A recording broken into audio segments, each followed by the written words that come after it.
पासून नाशिकचा दुकानात प्रकरण असेल, आता संगमनेरमध्ये एक बाबा पकडलाय, असे रोज रोज एक एक किस्से बाहेर येत आहे. यावर काहीतरी कठोर कायदा झाला पाहिजे की यांना शिक्षा लवकर झाली. नाही नाही, कायदा तर आहे ना, पण भाजपचं सरकार आल्यानंतर बोंदगिरी जर वाढत असेल त्याला आपण काय करणार?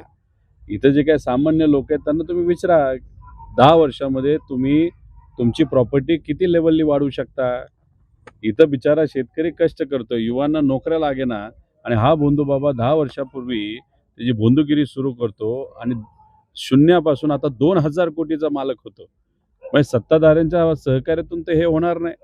मग सामान्य लोकांना कुठंच काय त्या ठिकाणी न्याय मिळत नाही, आणि भोंदूगिरी एवढ्या मोठ्या प्रमाणात भाजपच्या काळात वाढत असेल तर मग ह्याला कुठं ना कुठेतरी जो काही चुकीचा विचार आहे, ज्याला आपण प्रतिगामी विचार म्हणतो, नाही तर मनुवादी विचार म्हणतो, याच्यामुळेच कुठेतरी भोंदूगिरी वाढते असं आपल्याला म्हणावं लागेल. आणि शेवटी लोकांना अडचणीच इतक्या वाढलेल्या आहेत, तर कुठेतरी लोकसुद्धा आता म्हणायला लागलेले आहेत की एवढं कष्ट करून आपल्याला कुठंच न्याय मिळत नसेल तर कुठला तरी एखादा बाबा असेल, तो जर सांगत असेल नाही नाही नीट होईल, हे होईल, तर साहजिकच भोलीभाबडी लोक असतात, त्यांना वाटतं की हां ठीक आहे, बघू आपण हा प्रयत्न करू, ही पूजा करू, ते करू, आणि त्याच्यात कुठेतरी भोंदूगिरी मोठ्या प्रमाणात वाढते. आणि त्याला सरकारकडनं मोठ्या प्रमाणात पाठिंबा आहे. आणि सगळ्यात महत्त्वाची गोष्ट तुम्ही समजून घ्या, नाशिकमध्ये जे काही प्रकरण झालं होतं त्यामध्ये 70 अधिकारी आणि नेत्यांचे महिलांबरोबरची व्हिडिओ आहेत. त्याच्यामध्ये हनी ट्रॅपिंग झालं असं म्हणतात. कुठे गेले व्हिडिओ?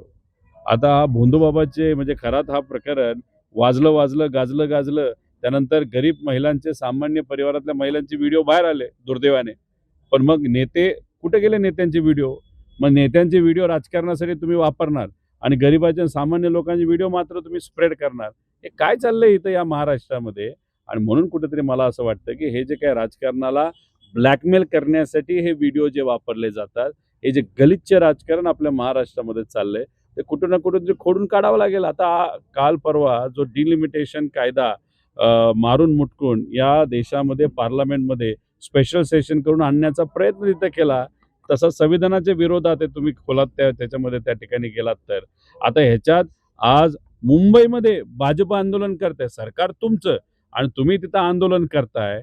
आता एका महिलेचा व्हिडिओ प्रसिद्ध झालेला आपण सर्वांनी बघितला, 2-2 तास लोकांना थांबून ठेवलंय गाडीमध्ये आणि यांचं आंदोलन चाललंय.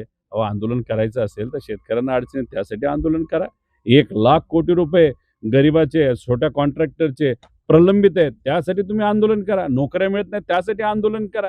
आता प्यायच्या पाण्याचा प्रश्न या दुष्काळामध्ये मोठ्या प्रमाणात होणार आहे, त्याच्यात केळीचे रेट वाढणार, त्यानंतर महिलांवर अत्याचार होतात, त्याच्यासाठी आंदोलन करा. बघू तरी तुमच्यात किती हिंमत आहे. तुमचं सरकार असलं तरी रस्त्यावर तुम्ही सामान्य लोकांसाठी उतरा, पण आला वरून आदेश, टूलकिट आलं, वरून सांगितलं चला उतरा रस्त्यावर, करा इंडिया आघाडीचा तिथं त्या ठिकाणी विरोध, आणि लागले तुम्ही सुरू कामाला लागले. म्हणजे आदेश आल्याशिवाय तुम्ही काम करत नाही.